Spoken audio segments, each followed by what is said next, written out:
If you've ever looked across the dinner table and realized you haven't truly seen the person you love in weeks, this is for you. If "how was your day" gets the same empty "fine, it always does," and part of you has stopped expecting anything different.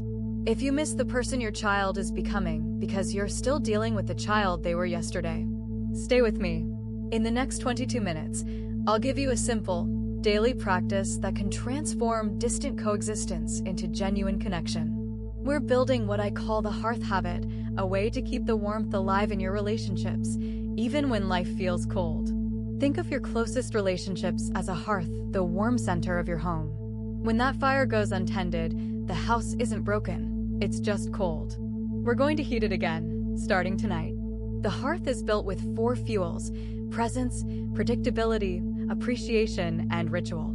Give me 10 minutes a day for 30 days, and I'll show you how to keep that fire burning bright.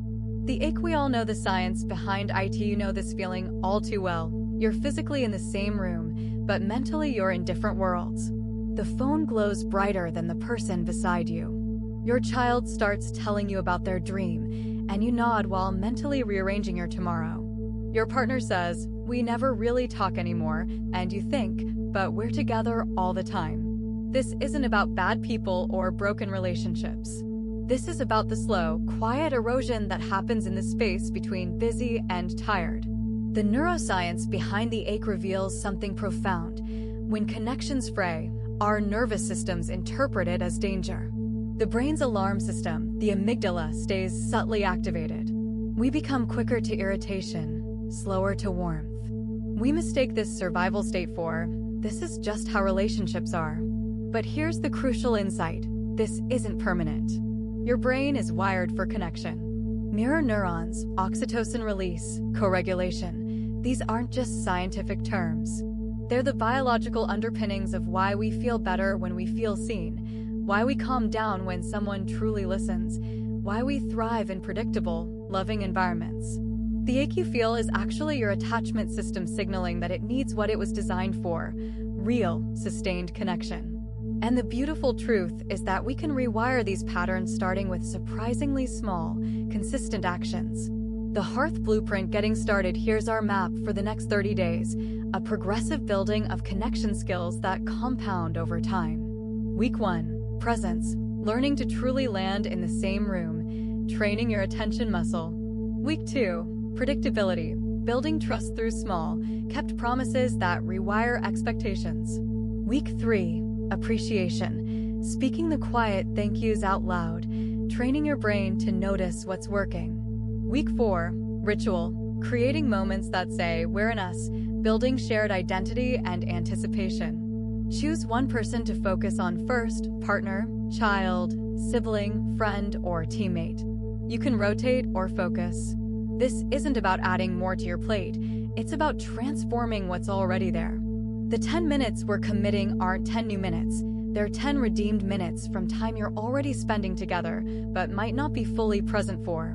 By day 30, their body will recognize you as safe again because you will have consistently shown up in ways that calm the nervous system and build secure attachment. Week 1, presence, the foundation. If you've been half there, nodding while scrolling, answering while working, this week you practice something radical: being fully where you are. The 10-minute unplug requires one window of time where phones are away, not just down, but away. No multitasking. All in. Here are your scripts for different relationships. To your partner, I've got 10 minutes with just us. No phones, no distractions. Want to sit outside or just on the couch? To your child, you pick what we do for the next 10 minutes. I'm completely in your world with no interruptions. To a colleague or friend, can we grab a coffee and just connect for 10 minutes without checking our devices? The ACE method for deep listening gives you a concrete framework. Attend with your whole body, turn toward them, make eye contact, notice your posture. Are you leaning in or away? Silence your inner monologue and your devices. This means actually setting your phone to airplane mode if needed, and when your mind wanders to your to-do list, gently guide it back without judgment. Keep curious. Ask open-ended questions like, "What was that like for you?" or "Tell me more about that," instead of problem-solving or asking why questions that can feel interrogating. Let me paint two detailed microscenes so you can see this in action. Microscene. Partners. Maya consciously puts her phone in another room before sitting down with Leo. "Tell me about that project you mentioned this morning," she says, making eye contact. He starts talking about a challenging colleague, then pauses. "You're actually listening," he says, surprised. She smiles. "I'm here." That simple exchange changes the temperature of their entire evening because his nervous system registers her attention as safety.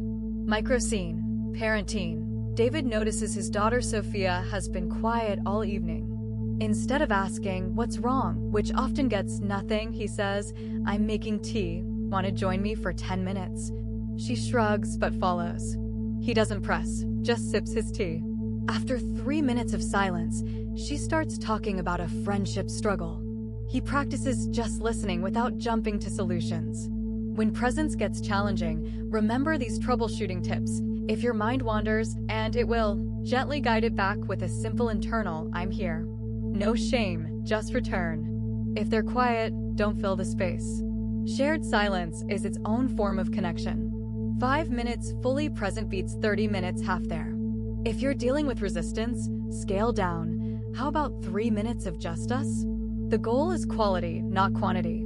The neuroscience of presence reveals why this matters. Your prefrontal cortex, the calm, reasoning part of your brain, can literally help regulate another person's nervous system through what's called co-regulation. Your steady gaze, your calm breathing, your attentive posture, these all send subconscious signals to their amygdala that say, "We're safe here. No threat detected." This is the biological foundation of secure connection, and it's available to you in any 10-minute window. Week 2, predictability, the framework. Trust isn't built in grand gestures. It's built in small, consistent actions.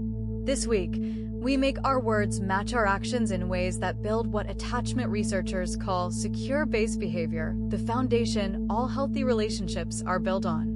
Micro-promises that matter involve 1 to 3 tiny, specific promises per day that you can absolutely keep.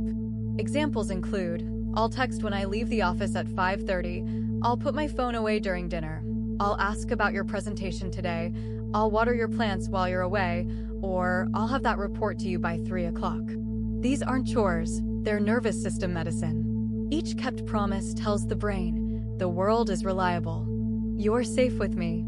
Over time, this predictability literally lowers cortisol levels and builds neural pathways that associate you with safety. The promise menu gives you categories to work from. Logistical promises involve texts, timing, chores. Emotional promises involve checking in, asking specific questions. Appreciative promises involve noticing preferences and comforts. When life happens and you can't keep a promise, the repair process is crucial. If you promise 3 o'clock but need until 4 o'clock, own it before it owns you. Say, "Hey, I need until 4 o'clock to do this right," you'll have it then. Then add prevention. "I'm setting a reminder so this doesn't happen tomorrow." The sequence matters. Acknowledge, give new timeline, prevent recurrence. Let me show you how this works across different relationships. Microscene, parent-child. Anna tells Max, "I'll put my phone away when you get home from school tomorrow." The next day, when he walks in, she actually closes her laptop and puts her phone in her pocket. His shoulders visibly drop. He doesn't have to fight for her attention. Microscene, colleagues. Raj tells Lena, "I'll have the report to you by 3 o'clock.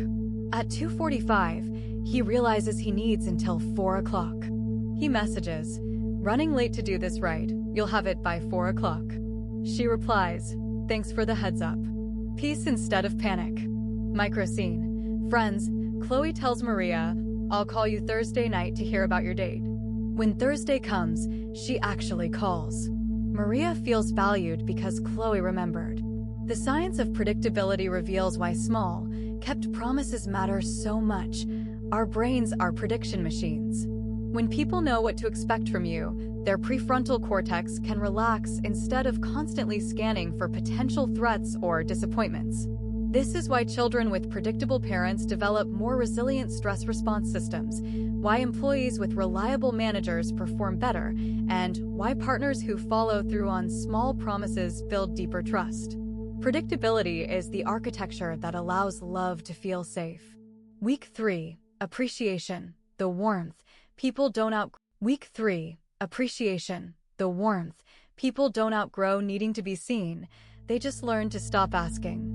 This week, we prove we still see them through specific, genuine appreciation. Daily, I see you should move beyond generic, good job, to specific observations like, you handled that difficult customer with so much grace.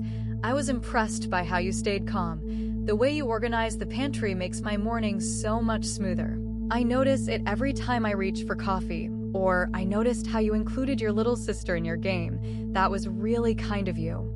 The appreciation amplifier formula gives you a simple template. I noticed specific behavior, and it made me feel specific emotion. For example, I noticed you warmed up the car this morning. It made me feel cared for. Or, I saw how you double-checked those numbers. It made me feel confident in our work. Stacking the habit makes it sustainable.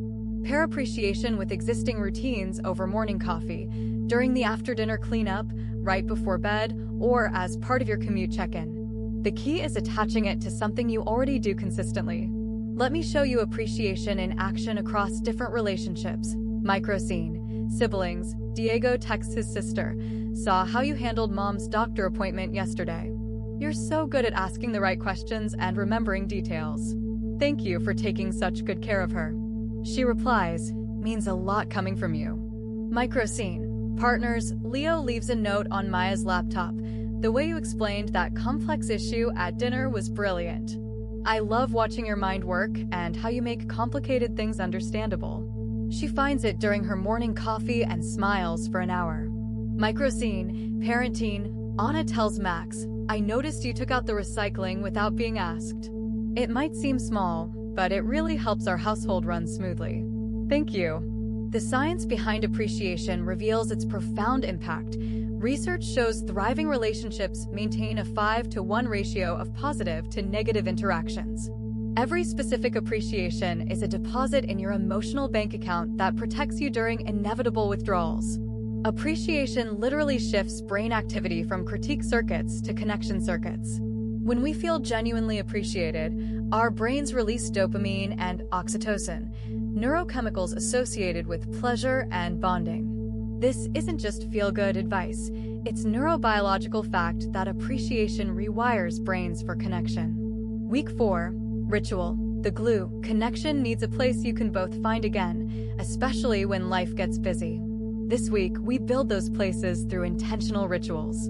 The 20-minute check-in once a week creates space for meaningful connection. Ask questions like, what was a highlight of your week? What's one way I could support you next week? What's something fun we should plan together? Is there anything you're worried about that I could help carry? The ritual builder process involves collaboratively creating meaningful routines. Ask your person, what's one small thing we could do weekly that would feel like us? The key is to keep it simple enough to sustain and meaningful enough to anticipate. Examples include Friday breakfast for dinner with favorite music, Wednesday library trip where you each pick 2 books, Sunday evening walk with memory swapping, Thursday no work talk lunch, or Monday morning planning session over coffee. The magic phrase that transforms ordinary activities into meaningful rituals is, because we're us, we do this. This simple statement builds shared identity and turns mundane activities into anticipated connections. Let me show you rituals working across different circumstances. Micro scene. Long-distance friends. Maria and Chloe live in different time zones. Their ritual, exchanging today's sky photos every morning and a 10-minute video call every Sunday where they drink tea together. It's their virtual porch. Micro scene. Blended family.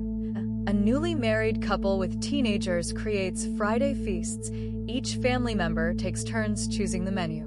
No phones, just food and conversation about their highs and lows of the week. Micro scene. Busy partners Leo and Maya create Walk and Talk Wednesday, where they walk around their neighborhood for 20 minutes after work, no agenda, just connecting. Adapting rituals for different needs ensures everyone can participate.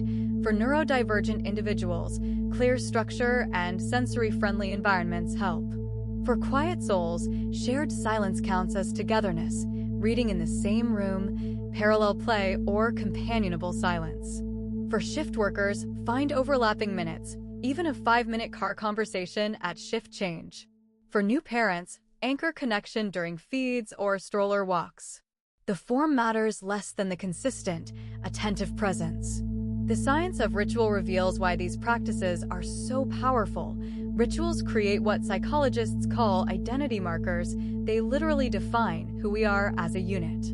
The brain treats predictable positive connection as nourishment, building neural pathways that make returning to connection easier over time. Rituals also serve as emotional regulation tools. They provide comfort during stress and create anticipation that boosts dopamine. This isn't just about spending time together, it's about creating meaning together. The transformation integration before this habit, your relationships might have felt like crowded airports with no landings, lots of noise and movement, but no one truly arriving. After 30 days of tending your hearth, you'll notice subtle but profound shifts. Eye contact returns without force because both nervous systems feel safer. Laughter finds its way back to ordinary moments like doing dishes or folding laundry. Your body relaxes when they enter the room instead of bracing for potential conflict. The silence between you feels comfortable instead of charged with unspoken tensions. This isn't magic, it's neurobiology in action. Presence regulates your nervous systems through co-regulation. Predictability builds trust by creating reliable patterns that calm the amygdala. Appreciation feeds belonging by activating reward centers and strengthening positive associations. Ritual anchors meaning by creating shared identity markers that withstand life's stresses. Together, these four fuels create what attachment theorists call a secure base, a foundation of safety from which you can both venture out and return to, knowing the connection will be there. Your first step moving forward, you don't need a perfect 30-day streak to transform your relationships. You just need to start with intention tonight. Choose your person. Set your 10-minute unplug. Name one micro-promise. Send one I see you. Schedule one tiny ritual. The compound effect of these small actions over time creates relationship transformation that grand gestures cannot match. If you miss a day, remember the streak saver. 1 minute of phones down, one I see you, one small promise, and you're back on track. Progress over perfection. Consistency over intensity. If nobody told you today, you're worth connecting with. The fact that you're listening to this proves how much you care about your relationships. That care is the spark that can reignite any hearth. We build unshakable relationships the way we build strong bodies, small reps, done daily, together. Start tonight. Tend your hearth. Keep the fire burning.